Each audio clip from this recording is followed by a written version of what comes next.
Coming up next on The Health Hustle. It was just every day working on the boat, and then when the fishing starts, you're just working 20-hour days some days, just getting fishing. One thing I'll tell you, first of all, I never want to see a salmon again. Like, when I walk past the frozen food aisle at H-E-B, I like shudder because it's just like the work that it takes to get salmon here. But the thing I learned the most, and there's so many funny stories from that whole experience, is you just don't realize where your food comes from. Oh, yeah. You know, you go to the grocery store and you just put it in the cart and you complain about the prices and you're like, oh, I gotta go home, put this in the fridge. And the supply chain that it takes, the innovation that it takes, the quality control, the level of devotion that those people have, and they don't have PhDs and MDs and all that stuff. They're not startup founders, but they're just as smart and just as good, and it really humbles you, and I want more of those experiences. I wish I could give that experience to other people, and there's so many of those around us that we just don't take advantage of.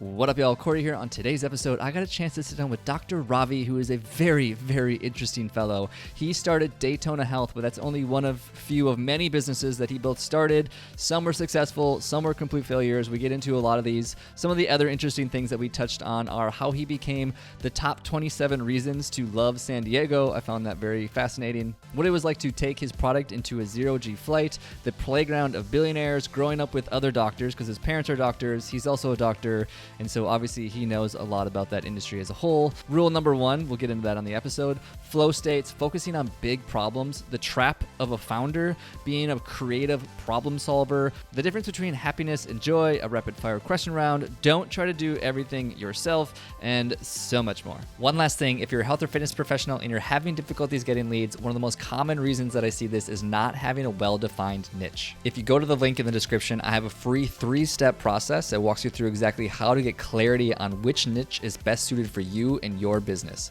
Without further ado, let's go. Come on, I'm never gonna fucking say it. Welcome to the show, Ravi. How you doing? That was take number 17, everybody. Don't worry about it. It happens. Oh my gosh, I've never had so much challenge saying somebody's name before. That was shocking to me. You know who says it the best? Who? Like people who speak Spanish. Why? I don't know. It just sounds phonetic to them. Really? Yeah. Interesting. I mean, you don't have to roll your R's or anything. That seems weird to me. No, that would be weird. Yeah. Well, anyways, welcome to the show. Doctor, you are what I consider a high achiever based on everything that I've read and looked up about you and all your accomplishments. And Paid you a lot of money to say that last week. So that's nice of you. But I don't know why you're telling people that. That was supposed to be left out, but thank you for that. Like Jay Leno, I'm a big believer in low self-confidence. Before we get into the nitty-gritty of your background, where you grew up, I know you spent a fair portion of your childhood in Missouri. We're actually where I want to start, where probably most people don't expect, is that you became one of the main reasons, or I should say specifically the top 27 reasons to love San Diego. Yeah. How the hell did that come about? Yeah, I was number 25, and they told me that it wasn't ranked, so it was just like random. So that kind of pissed me off. I was like, well, then why wasn't I number 3? Okay, no, I'm just joking. I'm not complaining.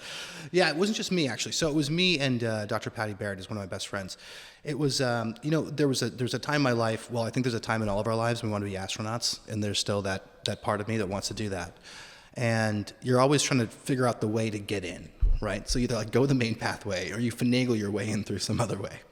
And the way I was trying to do it was through digital health. So there was it was at this conference, and it was like this American Institute of Aeronautics and Astronautics and Medicine or something like that. And I just signed up. Like, I didn't know anybody at NASA or anything like that. And I thought, well, I'll just go. And I happened to sit there, and one of the astronauts and the medical people were up on the stage. And he's like, well, this is what we use on the International Space Station. I'm thinking NASA, right? These they landed on the moon, the space shuttle, like all the stuff we grew up with, right? Rockets, and these are like the smartest people in the world, right? You know, remember that movie Armageddon? Yeah. Where it's like, you're NASA for God's sakes. You got smart people, and you got another room full of people just backing them up, right? And he pulled out a box of like telemetry, like just heart rate measurement and stuff like that, that looked like it was from 1975.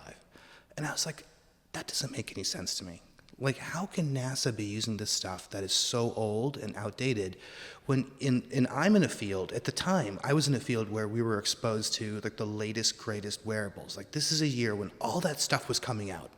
So I'm sitting here with part of my brain thinking about the emergence of the latest portable EKG that can fit in your pocket, and wireless blood pressure cuffs, and all this stuff, right, that's coming out to like enable us to be the next generation of healthcare.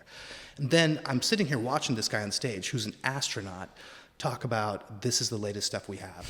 And I'm just like, this doesn't make sense. So I was like, okay, this is a way in. Maybe there's a way I can figure out like how to test this in a space flight environment or write a grant or something. It just so happened that NASA had released this thing called the Flight Opportunities Program, which was, if you have an idea, we will pay for you to test it on either one of like the zero-G planes. And these private space companies were just coming out, remember? So like zero-G and Virgin Galactic and all these things. Or when they go to like suborbital flight, or if your stuff is good enough, they wouldn't take me up to the ISS because I weigh too much and cost too much. Too tall. Yeah, it's like $20,000 per pound or something. So for like intermittent fasting. Anyway, so I was like, okay, well, I'll just apply for that grant. And I was like, so I looked it up and everything, and it was like, well, yeah, you can choose to do like the suborbital flight. And at the time, it wasn't clear when they were going to do those suborbital flights, right? Like Richard Branson's like, oh, we're going to do this, it's going to be amazing, but it's going to take years. But the Vomit Comet plane, the zero-G plane, was going live. Wait, is that actually what it was called? Yeah, it's called. Wow. Yeah, That's that's a catchy name, Vomit Comet. Yeah, well, that's what they used to call it. And then I think it was privatized. I think Peter Diamandis I think he's one of the co-founders. Anyway, so they converted an old 727 into this plane, and they'd like charge you money to do it or whatever. And so I applied for the grant. One problem, I didn't have any tech. So I was like, yeah, I have this incredible, most advanced wearable technology to do this, and whatever. And we wrote the grant. We got it back. It was accepted. So now I'm like, oh my God, this is awesome. Oh crap, I better find some technology. Right? So I'm sitting there in San Diego, which just happened to be the hub, a digital health hub, where a lot of startups were kind of planting their feet in the ground, creating stuff. So there was this conference, and it was like Qualcomm was holding it, because Qualcomm's based in San Diego, so obviously there's like a lot of tech, around that sits around that. And it was like a Qualcomm wireless medicine conference or something. So I didn't have an invitation, so I snuck in. And I snuck in and went. There's these display booths where everyone's talking about the latest stuff they have. And there was one company. Hold on, pause. How did you sneak in? Did you just like put on a construction hat? No, yeah, right. Yeah, a clipboard and construction and it an works. orange vest. Yeah. No, just put like a suit jacket in, just felt like I needed to be there, right? Like, okay. tall, good-looking guy, whatever. Right, yeah, just walked in. I'm like, yeah, hey, I'm with... Indian doctor. Right. Yeah. I am supposed to be here. There were a lot of those there, don't worry. Oh, yeah, I blended in with the crowd. Yeah, got it. Okay. Yeah, so I walked in, and there was one company called Sotera Wireless. I'm going to call his name out because he's still one of my best friends today. Gunnar Traumer, he was one of the engineers there and one of the SVPs. And they had this really cool setup. When you go into an ICU or a doctor's like a hospital, and you see all those leads they put on people and all the blood pressure cuffs, and it's hooked up to that monitor. Think of all of that miniaturized into a very small package that was portable. And it would even do blood pressure. It would do it without the cuff as well. It's a really cool thing. And they were trying to replace like all that ICU stuff into this one package, right? And I was like, this is perfect. And I went up and I just told him what I was doing, and I told him who I was. And I was like, hey, I'm working with NASA on this thing. Can I borrow your stuff? And Gunnar looked at me, and this was years ago. This was like 2009, right? And he looked at me and he's like, who are you again? Like, why are we giving you our technology? Exactly. And he's like, yeah, come by the office. And he was like, yeah, let's do it. And so I was like, okay. So all the pieces fell into place. We ended up going down to Houston and did the flights. And it was 4 flights with like 40, what they call parabolas. When you say we, like you were on the flight? Yeah, I was on the flight. So it was me and a team of like 5 other people, right? So we had like a team of 6, and we split up into 2 groups. And we did 40 flights, 40 parabolas each flight. So 4 flights. And the parabola is like just the up and down, right? So you go down. You guys have probably seen this on TV. The plane is like this old 727, and inside they take out most of the seats, and most of it's padded, so that you're bouncing around the walls, you don't kill yourself, and you just run your experiment up there. So it's like honestly, did I know this stuff was going to work in zero-G? Of course I did. Right? Like, why wouldn't it? Like, why would your Apple Watch not work Yeah. I just wanted to be on the flight, right? Totally. It's Totally. just like, let's get in to do this cool thing.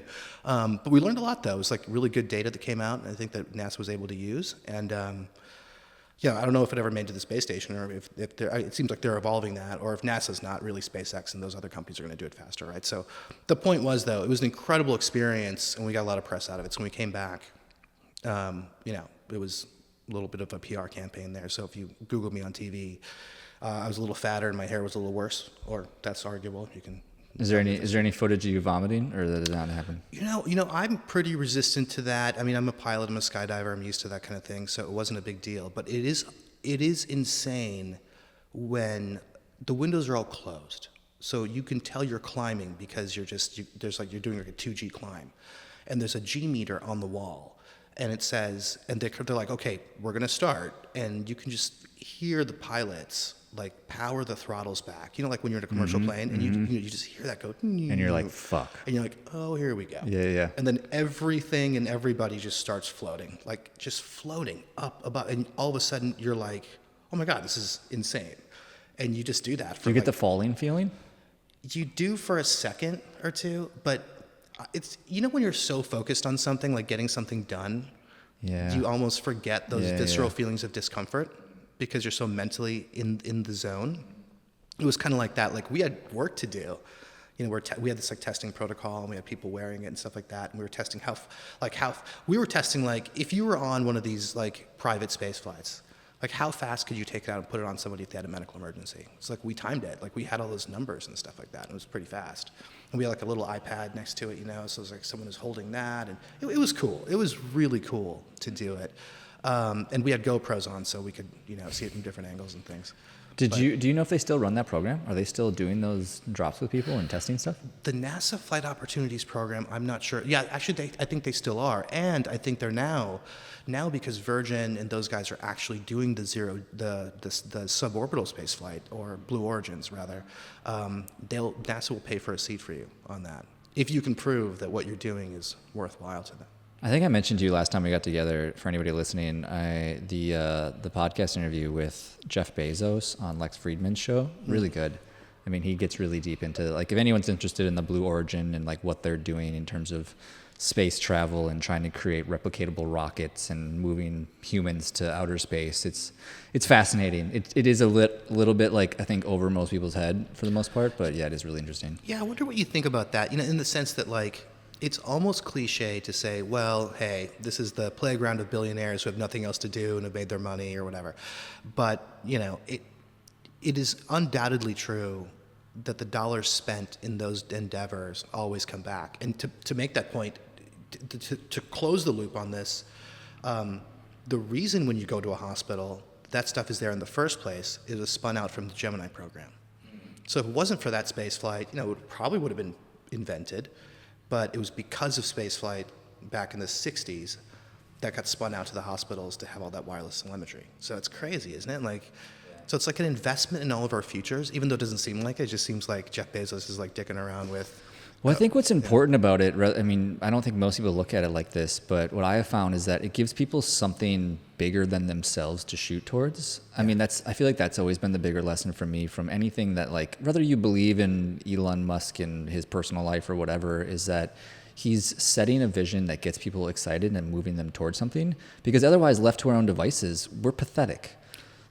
Corey, do you think most people don't have that? No, that's literally the issue, right? For most people. And I know you've talked about this extensively, is that like the majority of the health things that we are dealing with now, a massive reason for that is behavioral issues, and behavioral issues are a result of like people have no reason to care about anything. Like everything is at your fingertips. We live arguably in the best time ever in human history, yet we are incredibly unhealthy, especially Americans. And I think a large part of that is, like, I've talked about this on previous episodes, of that we don't have a lion chase. Like if you look at previous generations of grandparents or whatever, is like there's been major wars or major depressions or bigger issues. And not that those are good things, but they give you a lion to chase. They give you a reason to get up. They give you something to care about and move towards. And now we don't have that. It's actually the reason I named the show The Health Hustle, is that for me, hustle isn't like grind until you're depleted. It's like move towards something with some sort of urgency, because like that just makes for a better life. Honestly. Yeah, it's easier when you have purpose and meaning when you're scared of being killed. Totally. Or Yes. dying of famine. And it's funny because famine is not the thing that's killing the most people in the world, right? It's overabundance. Like we are living in you're right. It's crazy. I mean, it's very concerning. I mean, that we're living in a world where we are dying from diseases of abundance. And I don't mean just food. I mean, Information. too much information, Totally. TV, maybe social media. Social media is actually awesome in a lot of ways, but can be abused. Partners, swipes, too many people to swipe through on your social apps. Yeah, for sure. I mean, the human brain was just not designed to handle that many potential mates, right? I mean, it's just... look at porn. I was even on the run that I was just telling you about with my buddy. That was like one of the things that we talked about, is that you could literally watch like 50 people have sex in the course of 5 minutes. Never in human history has that really ever been possible. I'd rather be one of those people, but I wouldn't watch it. I'm kidding. I'm just kidding. Anyways, before we get too raw and real and deep into some of this stuff, I want to pull back a little bit so that we can get a little bit more character building of like who you are, where you come from. Sure. We don't have to get too into it. I think you were initially born in New York City, spent some time in Chicago. I was actually initially born in India. India? Yeah, and my parents, our first memories were in being in New York City, and then we moved to Chicago, and then we kind of planted roots in Missouri. So rural Missouri specifically, right? Well, it wasn't so rural. It was Columbia, Missouri. So think of like UNC Chapel Hill. It's like one of those big university towns that's got the big nice campus and full of smart people, and it's a lot. Were there very many Indian people in Columbus? Columbia? Yeah, tons of. Or Columbia? Yeah, interesting.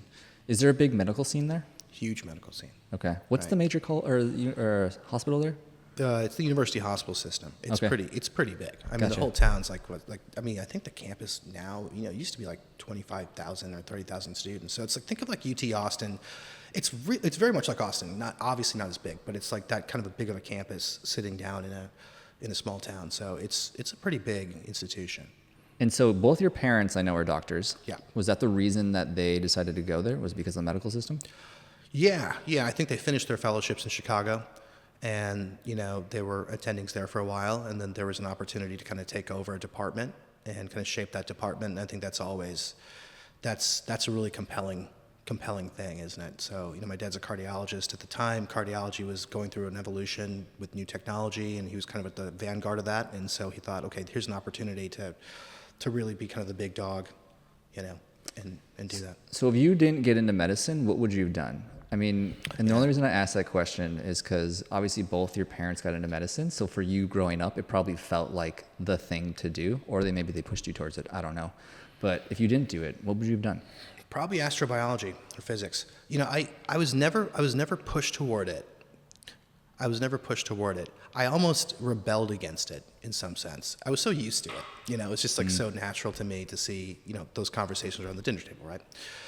For me, I think I came around to it because for some weird reason, I'm really attracted to things that are at the intersection of art and science, and medicine's one of those things. It's like a really scientific part of it, obviously, with the physiology and all the chemistry and the biochemistry and the genetics and genomics and blah, blah, blah. But to be a good doctor is so much more than knowing how to read your lab tests, right? And everyone knows this. To be a good doctor is the key statement. That's right. Yes. Yeah, and there's an art to that. Totally. And it's like, I think there's a creative side to it too. And I think that's what a lot of people love.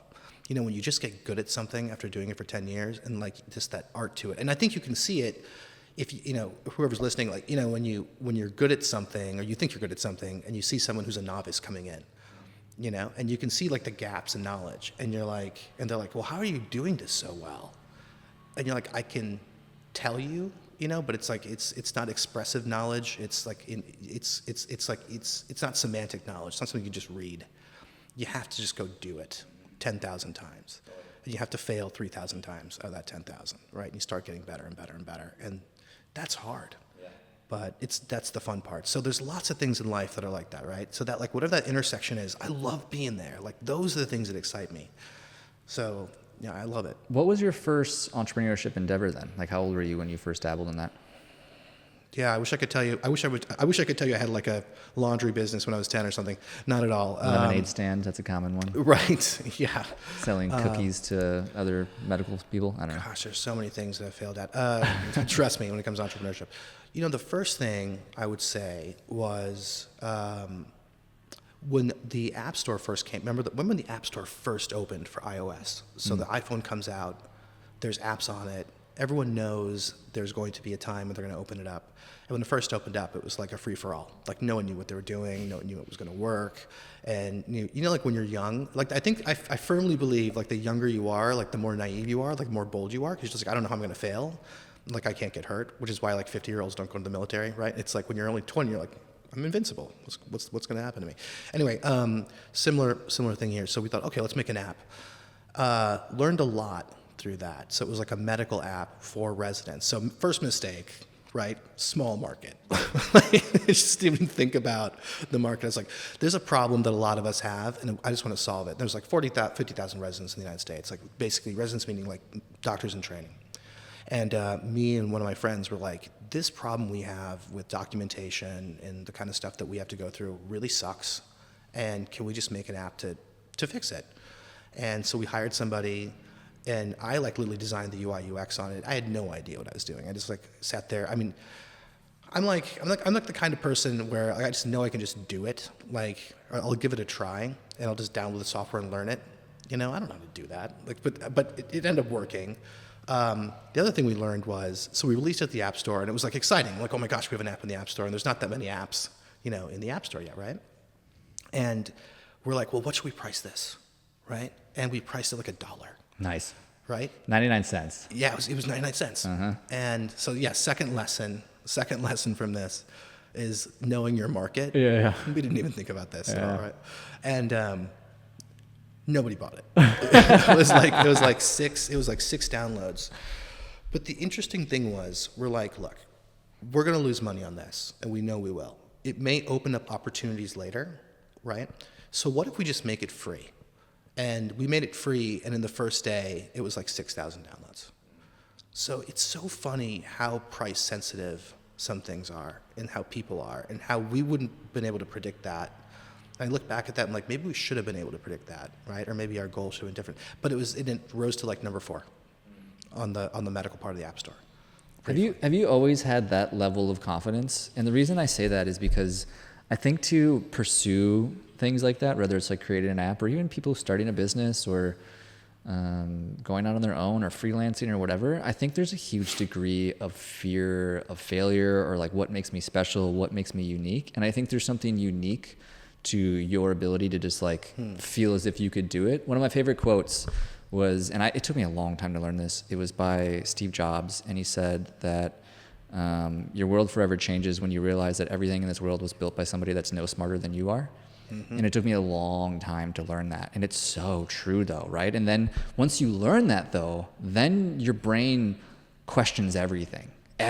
Tables, chairs, cans, drinks, food, products, apps. All of a sudden you're like, that was built by somebody else that's probably no smarter than I am. Why couldn't I do that? But it took me a long time to learn that. Have you always had that, or? I think smart is an interesting way to put it. I think one of the keys is being resourceful. Like, can you just tap into, like, I snuck into that conference. I was stuck into TED Med. I was like, I just need to be there. Mm-hmm. The worst they can say is no. And like the one thing you should never do is say no to yourself, right? So it's like, why would you say no to yourself? Let them tell you no. So I thought, well, they'll just kick me out or whatever. I'll get in a little bit of trouble. So push the limit a little bit. To your question though, I don't know if it's confidence. I think what it is 2 things. I think one of it, have you ever seen a problem or come across a problem where it just gnaws at you? Yes. And you're just like, gosh, why isn't someone fixing this? Mm-hmm. It's so obvious to you. And you're like, is it not obvious to everyone else? I get that a lot. And when that starts, I can't stop thinking about it. So I'm like, if I don't fix this, I need to fix this. I just need to do it. And also, if someone else does it and I didn't do it, I'm going to get pissed. So you're competitive. So it's annoying because I'm like, damn it, I should have just done it. Yeah. So that's one part of it. I think the other, it's just, that's really the driving force. I don't know if it's confidence. It's just like, let's just try it. Like, what's the worst that could happen if we just try it? Yeah. To your story about sneaking into stuff, fun side story for you. South by Southwest. This must have been 2 years ago now, not this last one, but there was at the Capitol Factory. There was a big event there. They do one every year.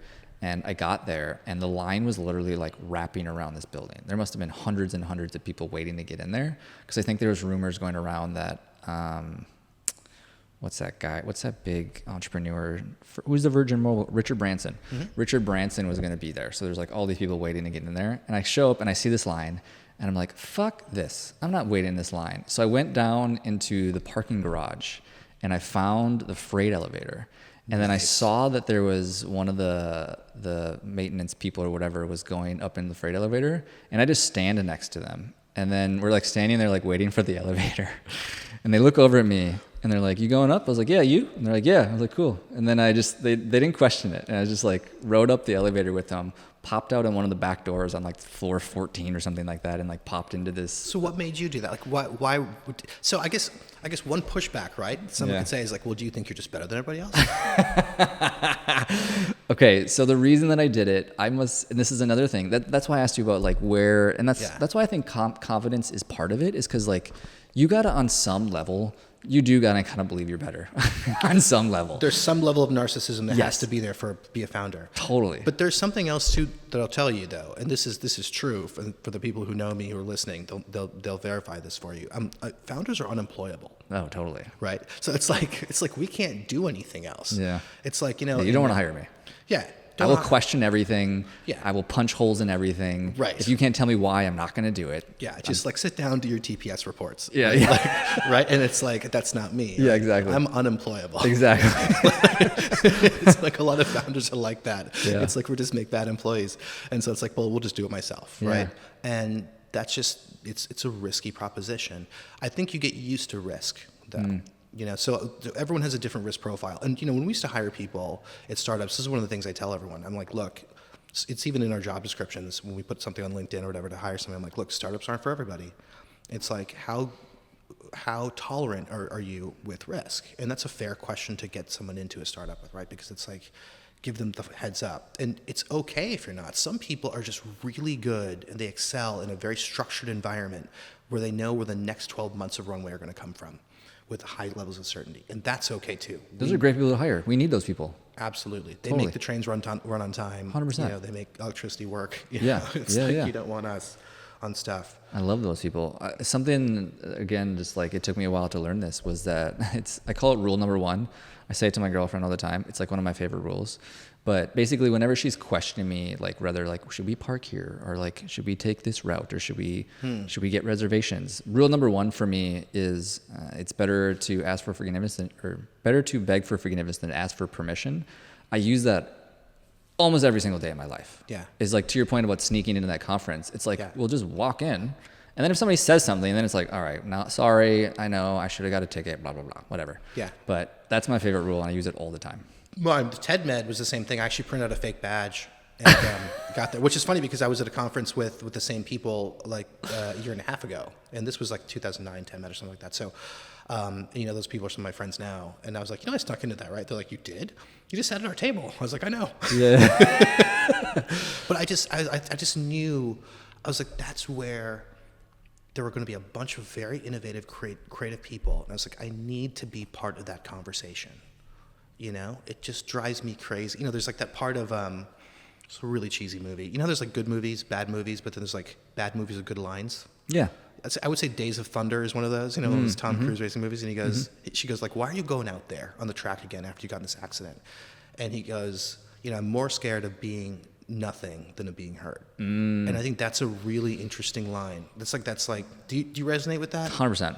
Yeah. Yeah. I feel like that way all the time. I mean, it ties into the quote by, I think it's Teddy Roosevelt, Men in the Arena. I don't know the whole quote, but the concept is like the glory goes to the person in the ring that's getting battered and bruised, not to the crowds or the critics in the crowds, essentially. Yeah. I think there's so much truth to that, is like, yeah, I will for sure cheer the person on that's at least trying to do something and maybe getting hurt and bruised in the efforts to do so.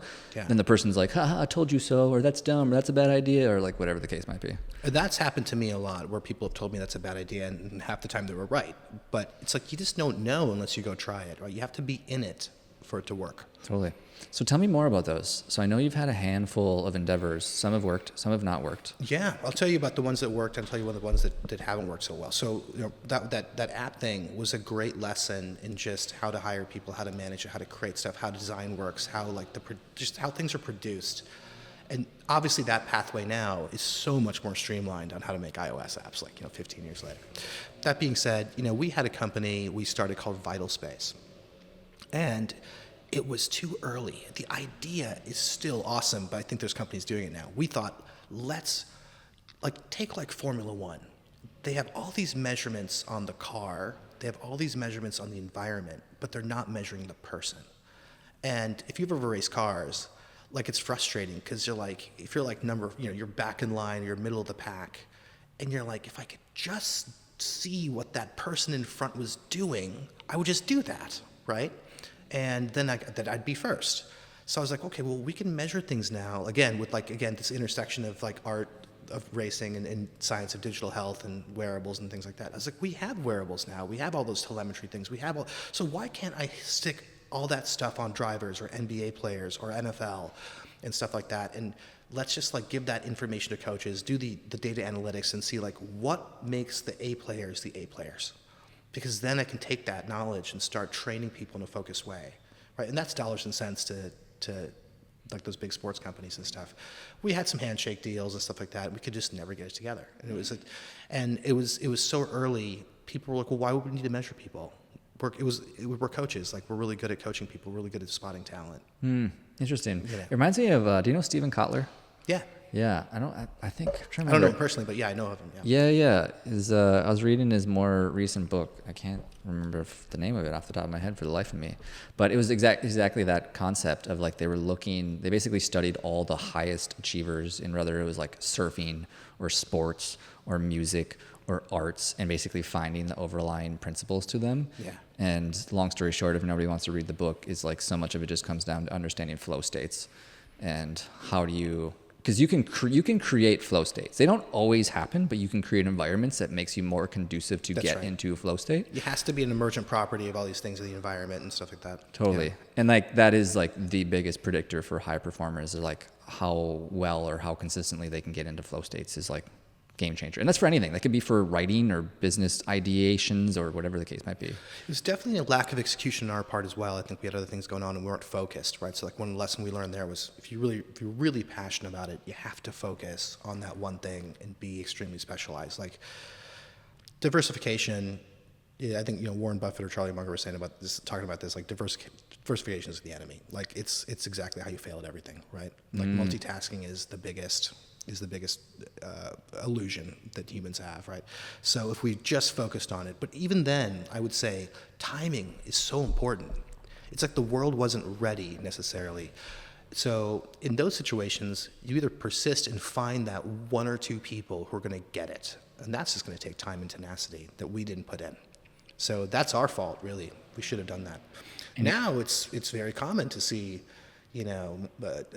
millimeter wave sensors in football players or sensors in helmets and all that stuff, sensors in balls, and everyone's sensed up with everything. Everyone's tracking everything now. So I'm currently wearing a Garmin watch tracking me right now. Yeah, there you go. Focus. You know what focus stands for? Follow one course until success. And the reason that I say that is that I'm more speaking to myself than I am speaking to anybody else, because that is admittedly something that I struggle with a lot as somebody who dabbles quite a few things. It's hard, right? We have... In our brains anyways, I don't think everyone feels this way, but I think for guys like us, or really anyone who's in more of the entrepreneurship space, is that everything sounds sexy and attractive. Yeah. And then you get into it, and then all of a sudden you're pot committed, and then you're like, fuck, why did I do this thing? And so it's hard to choose. How do you determine what your next endeavor is? Because you've obviously had a handful. Some have worked, some haven't worked. How do you decide on projects now? Big problems. Just shoot for big problems. I mean, look, you can create a lot of wealth by solving big, small problems. Right? I mean, there's a person probably out there who made the better roll of toilet paper and made the unit economics better. And he's probably a billionaire. I mean, to be fully honest, right? And he's probably happy. He or she's probably happy. And there's nothing wrong with that. Solving a very useful problem. It's just those kind of problems just don't attract me because I'm not passionate about them. And if I'm not passionate or interested in it, I just can't devote the kind of time and energy and focus necessary to do it. And even when you do, when you're in that domain, like for example, right now at Daytona, like the current startup, I think every startup goes through several cycles of what I call the squeeze, where you're trying to get customers, you're trying to run out of money, you're trying to raise money, and then you don't have enough money to like hire the number of people that you need to do all these different jobs. So every one person is doing like 3 different jobs, and you're just in the squeeze, and you're like, you just have to get through this squeeze, right? It's like, like how the market sometimes is in like either blitz scaling mode or survival mode. I feel like right now the market's like in survival mode. Like everyone's just trying to survive, get enough money, keep the runway going, just keep the company alive. And there's a switching cost to that that's really hard in startups that I think doesn't happen in other jobs. So like for me, I'm like, I have to go into AI engineering mode. They have to go into marketing mode. And then I have to go into manage the team mode. And they have to go into coaching mode. And that's just like, that takes a second. That takes a 30-minute walk in between that to just go, okay, I got to switch now and think about vector algebra or whatever, Yeah. It's just like, it's hard. And that's what I find difficult. Have you come across that yourself? I mean, that's just switching from, editor to filmmaker to athlete to coach to, Yeah, and I think a few strategies to attack it that I've used is like dedicating certain days to putting on certain hats. Like I have certain days that are, I'm a podcaster today. I have certain days that I'm a marketer today. I have certain days where like I'm a salesman today. It's like totally wearing different hats on different days, not like broken out throughout the day. Cause like that does sound sexy and appealing. Cause like I'll do a little bit, all of it one day. But the problem with that is, and I think the study was actually done out of the University of Minnesota, is they've basically shown like every time you flip tasks, that's right, you lose, I think it's like 20 minutes or something. Like it takes you 20 minutes to get into the role of the next task. And you add that up over 3 task changes, that's an hour of your day gone very quickly. And that's only if you like flip right into it. Oftentimes it probably takes more than 20 minutes if I had to guess.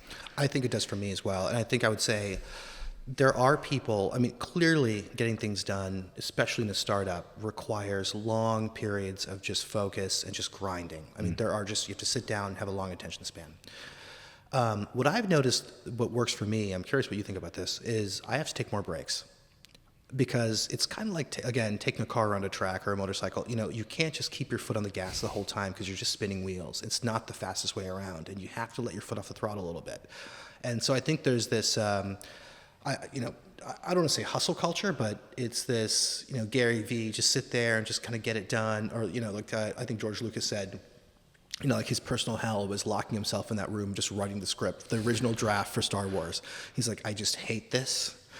I don't know why I'm writing about a dog who doesn't wear pants, who's also a co-pilot of a spaceship, but it's like, I know this will work, but he just has to sit there. He just forced himself to sit there and just write. Yeah. And I think that's especially true with writing or editing, right? It's like those creative acts where you have to do it.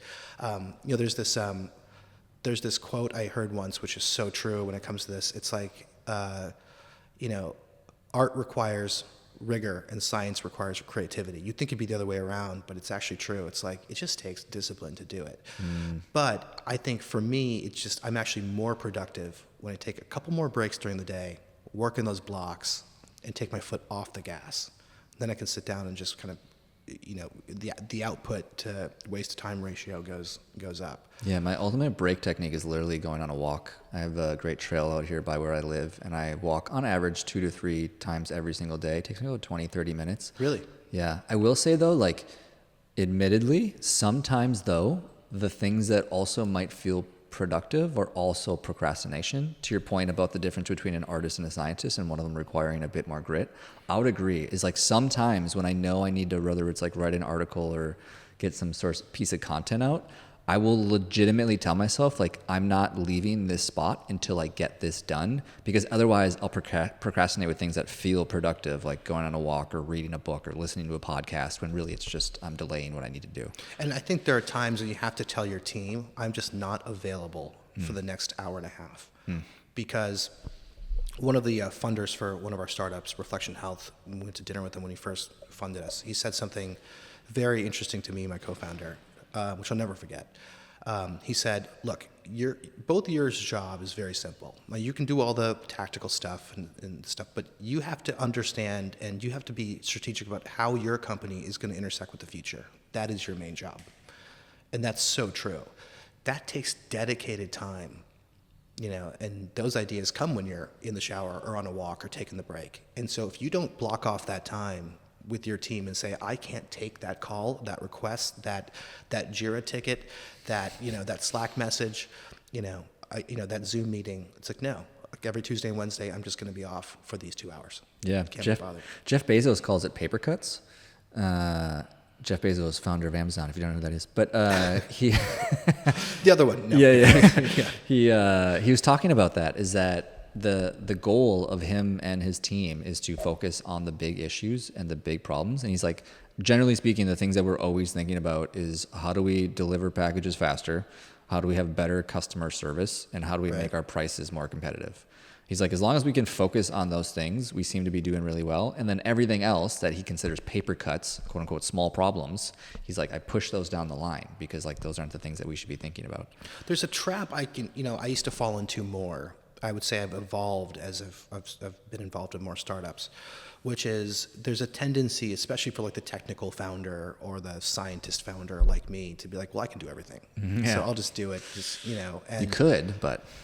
Yeah, and it's not a good idea. And it's really most of the time, it's not, how to do it, it's who can do it. And if you can just find that person, it's time better spent to find that person who can do it for you. It's like editing podcasts. Like when I was editing podcasts, I'm like, why am I doing this? I just outsource the editing part.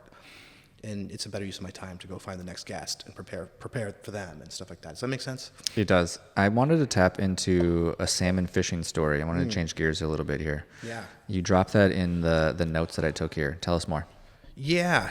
So I have this, when I went through med school, I had this weird disease where I wanted to do every single rotation. You go through these rotations in medical school. And so you go through like OB, or we're going to leave out pediatrics because that one I didn't like. But the rest... Same. I hated my pediatrics. Go on. Kids love me, but it's weird. I just didn't like seeing them sick. But, so it's like, oh my gosh, that sounds so cool. I want to do that. Oh my gosh, neurosurgery sounds cool. I want to do that. It's this tendency to just dive in and see what it's like. And I found that just has never gone away, even outside the domain of medicine. So I see other jobs and I think, what's it like just to lay bricks? Like, what's that life like, right? There's these jobs that are out there that are not necessarily blue collar, white collar, but just jobs. And they're so important. And we have no idea like what it's like to do that job. And I'm so curious. And so I've always just wanted to I literally wanted to start a TV show where I was just doing that for like a month, right? So Did you ever see Dirty Jobs? Did you see that show? I did. Okay. Yeah. And I was like, he goes to some extremes there. And there's massive respect to Mike Rowe for doing that because he really brings those people to light and brings dignity to things that we take for granted. Totally. Right? That we think that, outside of my street right now in Rainey, there's like this construction happening every day. And I just watch it. I'm like fascinated. Like, what's it like to be in that crane every day, right? And that's really hard. And it's easy to think, as a doctor who's worked for NASA, blah, blah, blah, I'm smarter than that crane guy. It's like, no, I'm probably not, right? Yeah. So the salmon story, so whenever these opportunities come up for me to do something weird like that, I just say yes. So I was sitting in the house in San Diego, and we had neighbors, our next door neighbors from Alaska.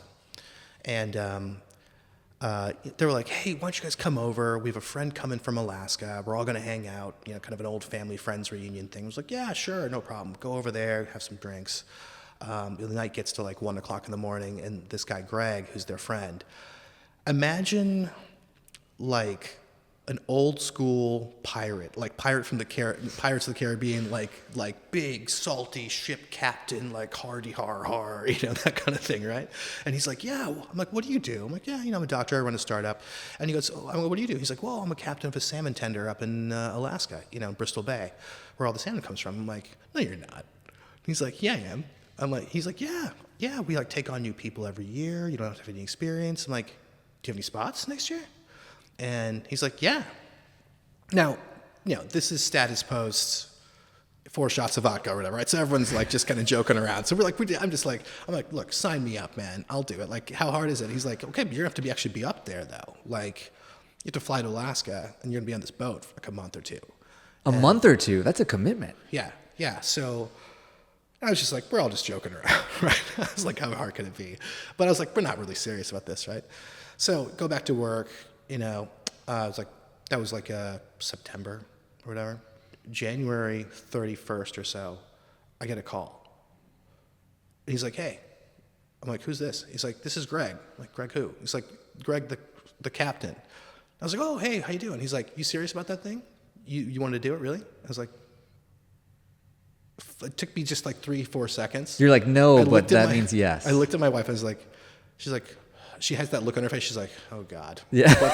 It's like, this, whatever you're going to say yes to is going to be crazy. I was like, yeah, let's do it. What do I need to do? So I just did it. And so I was like, what do I do? Like, what do I bring? And I had no idea. I'd seen the Deadliest Catch, and this was it used to be one of the film crew boats for the Deadliest Catch. It's like a big boat.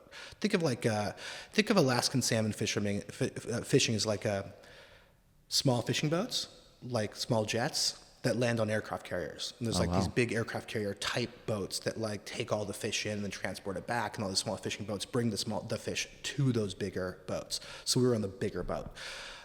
There's like a crew of like 6 or 7 or whatever. And there's like 4 decks. And he's like, well, meet me at this location, take this flight, just bring some stuff, and you're gonna need some boots and this gear. And he gave me the list of gear. And I was like, oh my God, this is awesome. Oh, okay, I'm not gonna mess this up. So I like did all my research, right? I'm like looking at the Deadliest Catch show, and I'm like Googling Reddit forums and all this stuff and what to do, and the typical scientist in me, right? Like how to be a salmon fisherman, like how do I get my PhD in this before I get up there? So I take the flight, and I'm in the I've never been to Alaska before. You been to Alaska? No. I'm going first time in August. Okay, you're gonna love it. Yes, it's gonna be amazing. So I end up in Bristol Bay, which is like Anchorage, and then you have to take some small little other plane to this place, and then he's like a dude. I'm like, well, what do I do there? And he goes, a dude's gonna meet you. I'm like, well, but how is he gonna know me? He's like, you're gonna be the only Indian guy there. like you're gonna be the only 6'1" we will Indian know, guy. We'll sir. We'll know. Yeah. You'll be the only minority. So yeah, that's right. And which actually turned out not to be true. There's people from all over the world that come up there. So he's like, hey, are you Robbie? I'm like, sure, yeah. I'm like, okay. He's like, yeah. Did he call you Robbie? Yeah. And okay. I didn't even correct him. Yeah, It's not worth Nailed it. it, sir. I'll take the ride. Yeah. I'm like, well, he's like, he's a super nice guy. Everyone up there is super nice. He's like, look, okay, we're gonna go meet the boat, but to meet the boat, we got to go to like the shore, like the dock or whatever. I was thinking like a proper dock, right? Like the way you'd get on a cruise ship. No, it's like a beach. So we go down to the beach, and he's like, okay, there's going to be a boat that's going to meet you here. I'm like, but where's the boat? I was like, oh, no, the boat's like 10 miles out to sea. There's like a smaller boat that's going to come get dinghy. you. Yeah. And I'm sitting here. He's like, okay, see you later. So he leaves. I'm like alone on this beach in Alaska. There's literally a grizzly bear 1,000 feet down that way with 2 cubs. And I'm like, holy crap, like this is real, right? Yeah. Now, I didn't know what to bring. So I just brought everything. So I brought this like 90-pound duffel bag full of stuff, like including camera gear, because I was like, I'm going to film all this, right? This little dinghy, like this rib, it's like not a dinghy, it's like a rib, like this inflatable, rubber inflatable boat, comes over. And he goes, I'm in jeans and boots and stuff, like in a tucked-in shirt, right? Yeah. He's like, oh, hey, Ravi, how you doing? Yeah, I'm the son of the captain and the owner of the boat. I'll take you out to the boat. And he's like, oh, get rid of all that crap. Put your stuff on. So I'm sitting there on the beach, like putting on my boots and gear and all this stuff. And he's like, we get in the boat, and now we're like in rough seas, going out. And I'm like, where's the boat? And there's all these boats out there. It's just gorgeous. This humongous boat, like this small, it's like small, it starts getting bigger and bigger and bigger on the horizon. He's like, that's our boat. I'm like, no way. And so I'm like, okay, gotta be cool here, right? Like, gotta be cool. Gotta be like the tough guy. Do not be like a wimp. Yeah. These are like real people doing Bring real me home. jobs. This is horrible. Right. So we get to the side, there's like cargo netting on the side. And so I put like this 90-pound duffel bag on me, and I look up on the deck, which is like 30 feet up, right? And there's like 4 of the crew with their arms crossed looking like this at me. Because they're just like, what the fuck are you doing here? Like, you could just, because they told me later, we're like, what the fuck is this doctor doing here? Yeah. This is like adventure for you. It's not adventure for us. It's our job. And so I was going to jump on the cargo net to climb up, thinking I was like, cool. He's like, what are you doing? He's like, no, we have a crane. And the crane just comes over and just picks up the boat, Oh, wow. and puts it on the deck. Yeah. So that's how we do things up there. Right? Get in the boat, idiot. Yeah. So I get up there, and the chief engineer goes, I don't know who you are or why you're here, because just don't get us fucking killed. Whoa. Yeah. So this got is real quick. This is serious, right? Yeah. So it's got to prove yourself. And I loved it, man. I loved it. It was so cool. It was just every day working on the boat, and then when the fishing starts, you're just working 20-hour days some days, just getting fishing. One thing I'll tell you, first of all, I never want to see a salmon again. Like, when I walk past the frozen food aisle at H-E-B, I like shudder because it's just like the work that it takes to get salmon here. But the thing I learned the most, and there's so many funny stories from that whole experience, is you just don't realize where your food comes from. Oh, yeah. You just think, you go to the grocery store and you just put it in the cart and you complain about the prices and you're like, oh, I gotta go home, put this in the fridge. And the supply chain that it takes, the innovation that it takes, the quality control, the level of devotion that those people have, and they don't have PhDs and MDs and all that stuff. They're not startup founders, but they're just as smart and just as good, and it really humbles you, and I want more of those experiences. I wish I could give that experience to other people, and there's so many of those around us that we just don't take advantage of. Have you ever seen the show Rotten? No. So Rotten basically it's really changed the way how I've consumed food in general, is they look at like all the industries that have basically the most amount of just like counterfeit or fraud or slave labor. Like one of them, for a very specific example, is like chocolate in general. Most chocolate beans come from the Ivory Coast, and it's essentially slave labor. It's essentially like people are making pennies to harvest these chocolate beans, eventually make them away to Belgium, and then they charge a premium and send them to America, essentially. But there's a lot of industries like that, from like garlic, or most of the honey you find in the stores is counterfeit. Salmon, like farm-raised salmon, is a really interesting topic. Yeah. But the show basically goes over like all the different food industries, or I shouldn't say all of them, a lot of them, and just like, yeah, it's messed up, man. It's crazy. I could only imagine what you saw salmon fishing. That's crazy. Alaskan salmon fishing, I can tell you the obscene obsession with quality. I've never seen anything like it. Really? There's an Alaskan fish and wildlife person on every salmon tender that tests every single batch. It's never frozen. It is like the highest quality. It has to That can't be all of them, though. That had to have been like this crew or this cap. No, that's all of them. No, it is. This is why it's expensive. This is why it's so expensive. It is.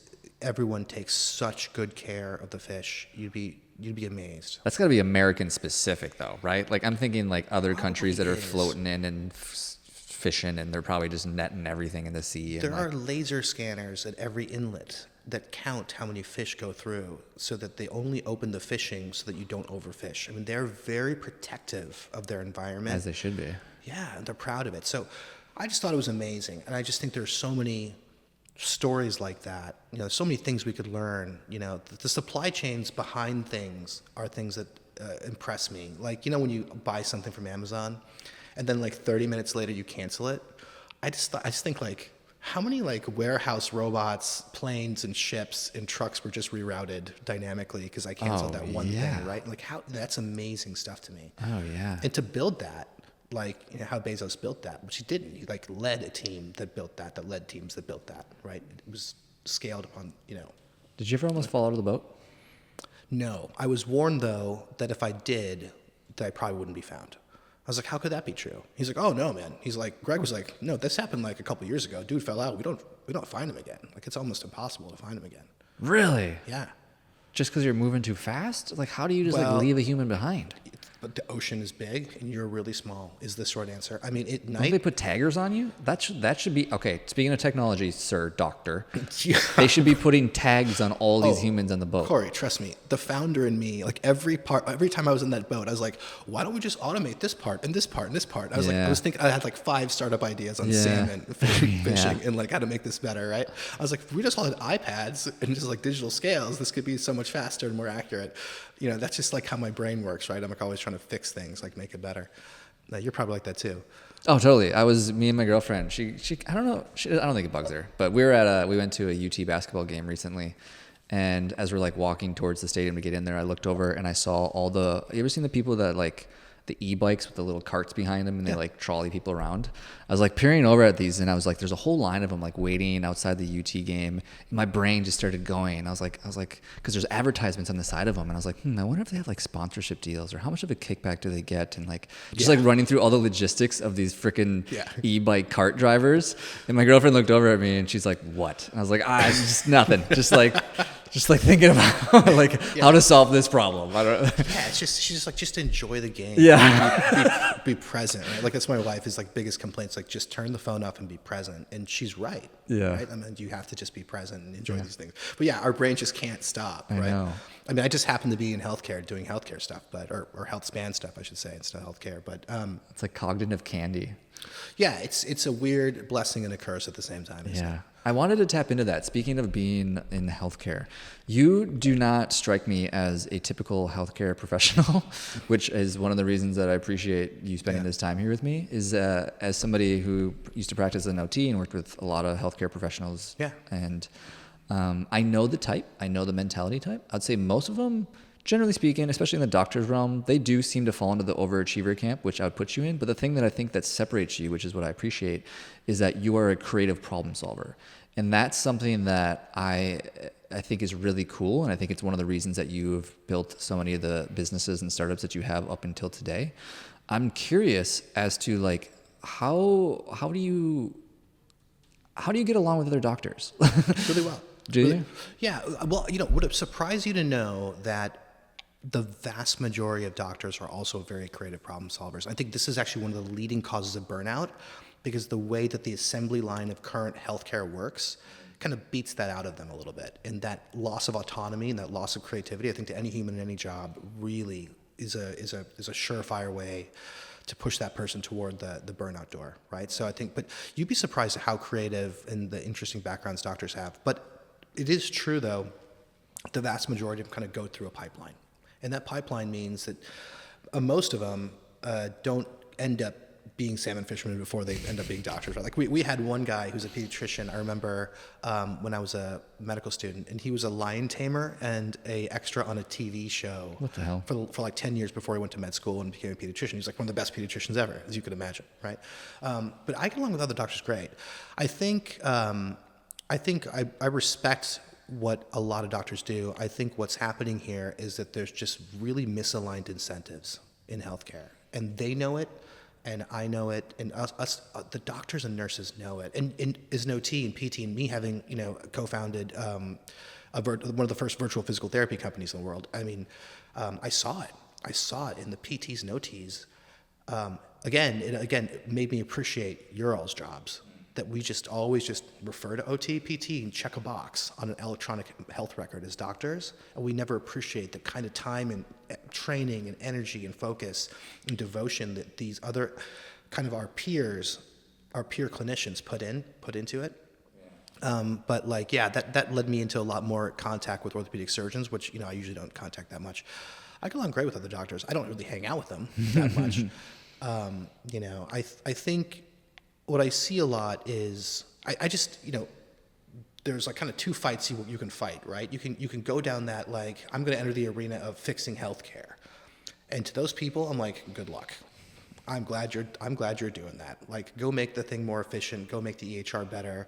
Make it better. Make the UI UX experience for patients better in the ER. Awesome. I'm not going to fight that fight anymore, right? I'm in here for health span. I'm direct to consumer. I'm going to help you prevent disease. I'm going to help you change your behavior and transform your life in a way so that you don't ever have to touch that, that area. I think healthcare is great for broken bones and heart attacks and really bad cancer. And I think we got to shift from healthcare to health span. We got to think about health span and longevity. And that's a different level of a different tool set. Which is where Daytona comes into the picture. Yeah, absolutely. Yeah. Give people context of what you're doing now. You've had a handful of health-related tech startups, and now Daytona is your current child. Yeah, me and a team, for sure. I mean, none of these startups that you mentioned, trust me, it's not just me. There's just a team of people that make it work. I mean, I wish I could take the credit. I just can't. I usually come up with like some part of the idea, and then everyone runs with it and actually makes it work. Daytona was born out of just real concern. Really concerned about that the simple fact that we're like living in the richest country in the world, and we're all getting fatter, dying earlier and getting sicker. And it makes no sense. And it's because we're focusing on healthcare too much and health span. I mean, most of health span, and let me define that for how I think about health span, is I think there's 3 categories. One is, want to prevent disease and live longer. That's like the obvious one. The second one is people want to be better at work. That means having cognitive superpowers, more focus, and avoiding burnout. And the third, which is really correlated with longevity, even more than lab results, is relationships, right? Like, how do we foster those relationships that can balance between work and everything else, and family and friends, which is super important. And 70% of that just comes down to choices. Sleep, exercise, nutrition, mindfulness, coping mechanisms, all those things. And we all know this. Like, this is not a mystery, right? But the real mystery, the real challenge is, how do we get people to change or transform their behavior in a way that's sustainable in those areas so they can start seeing results? So I think there's kind of 2 sides of this coin of longevity. And I'm curious to see what you think of this too. There's a lot of focus on, mTOR signaling pathways and the next supplement and this biohacking. And that, biohacking. Yeah. That's great. Yeah. That's great. We need that. I think the vast majority of people, and I know the numbers on this, I mean, less than 96% of people even follow less than 4% of people even follow the basic guidelines for like 150 minutes a week of exercise. So it's not just that, it's not just the biohacking piece. It's a behavioral problem. It's not just a medical problem. Like, the science, we have enough science to get the vast majority of people started to see a huge transformation. We need to start throwing behavior science at the problem. And we know behavior science because I'm binge watching Masters of the Air on Apple TV, right? Or I'm buying stuff on Amazon's homepage. It's like that I don't need. Doom scrolling. Yeah. We're able to create incentives to help people change their behavior. And I think the 3 main problems we've seen and we've noticed that people are having is, 1, people are really sick of not treating the root cause of things. So no one wants 4,000 apps with like 1 for exercise and 1 for your sleep and 1 for this and 1 for that. No one wants that. Second is, they're overwhelmed with knowledge. Like, how, I love Dr. Huberman, but how many Andrew Huberman podcasts are you going to listen to? Right? There's 4,000 medical apps out there, or health apps. There's 1,500 wearables. I did the math on this. There was like 91 trillion different recipes out there, or something like that. There's more recipes than there was like seconds in the universe from the Big Bang. It's like, how is someone who's really busy supposed to figure out what works for them? And then the third most important problem, I think, is, let's say you did figure it out. It's just hard to stay motivated and stick to it. Like, people are not robots. Like, having a Peloton and having a Fitbit is not enough to change your behavior long term. You really need several different strategies. And it's not just habits, right? It's habits, it's social pressure, it's coaching, it's environment change. It's choice architecture engineer. It's all these different things that we need to apply. And everyone's just a little bit different. So we started Daytona to say, okay, let's keep the medical piece, the docs, the labs, the diagnostics, the multi-omics platform to kind of figure out where you are, what your physiology is doing. But more importantly, what I don't want to do is just leave you with a precision nutrition plan. Here you go do it, because I know you won't. It's now I'm going to hand you over to this multimodal coaching team, who's going to do a lot of psychometric analysis on you and figure out exactly the kind of person you are, what makes you tick, and emotionally blackmail you to make those changes. I mean, so you got the data. Now we're going to use the data to help you use the data to change. And that's what we're seeing. So these 2 things were siloed before, right? Like, you had the personal trainers and the health coaches and stuff, and they kind of lived in this weird silo. And then you have the doctors and the medical piece, they lived in this silo. We married them, and kind of our secret sauce is kind of figuring you out to know kind of which technique works on which person. Like, some people are collaborative, some people are competitive, some people really are sensitive to streak mechanic, others don't, or they're like monetary incentives. Knowing those differences is what helps it be really sticky and help people stick to these changes. So that's what we put together. So it's kind of a comprehensive way of, you subscribe to us, and the idea is get better at health, get better at work, get better with your social life. I think all those 3 have to be there. Yeah, I've been known to say that like there's really only three things I need most days to be happy, generally speaking. And for me, one of them is like movement, exercise. Another one is like some form of meaningful work. And then the last one is like quality time with somebody that I love and care about. Yeah. If I have, generally speaking, those three things in a day, that's a really good day for me. If you had only time for one, like which would you prioritize? Like if you said a busy day and you're like, I got to just do one.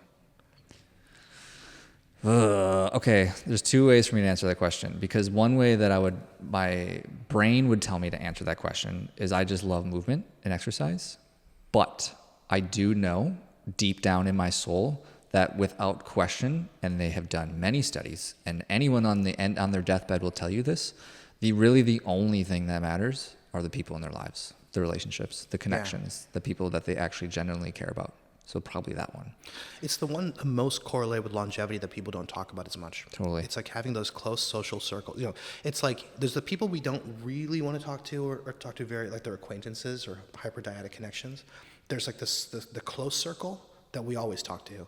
And I always tell our clients, like there's this middle circle. It's like the friend that you should have called, but you didn't, you know, or the person you've been meaning to talk to, but you didn't. I was like, this week, take the time to call that person, and you're going to see how happy it makes them and how happy it makes you.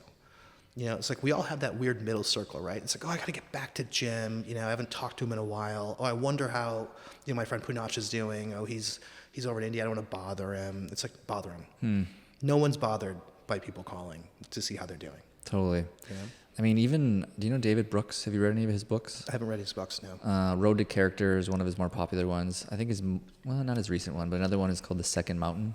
But yeah, he just really talks a lot about that concept of like what it means to be a good person and to live a good life. And that is the core principle of like a lot of what he talks about. The Second Mountain one is the most notable one in the sense that most of us in the earlier stages, quote unquote, we'll say like 20, 30, 40, 50s, we're climbing the first mountain of success, whether it's wealth or whatever, fame, status, name your thing.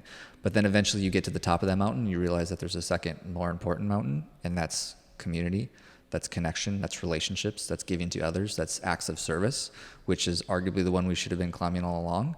But I think oftentimes we need to climb that first mountain to even recognize that we should have been climbing the second mountain. You need the altitude to see the perspective, don't you? Totally. It's interesting. I was just talking about this the other day with one of my friends too. I was like, the older I get, the more I realize like bringing other people up is much more fun than just talking about myself.